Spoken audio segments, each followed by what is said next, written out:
In this video, I'll talk about how you can become a VIP on Binance.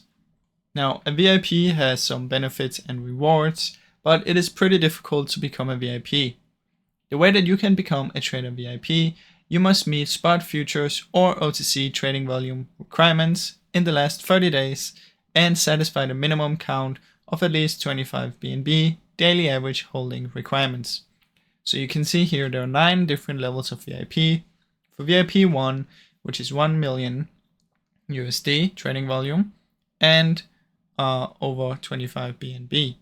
So you can see it goes all the way down here, and this is for spot traders. For future traders, it will look like this. And for OTC traders, it will look like this.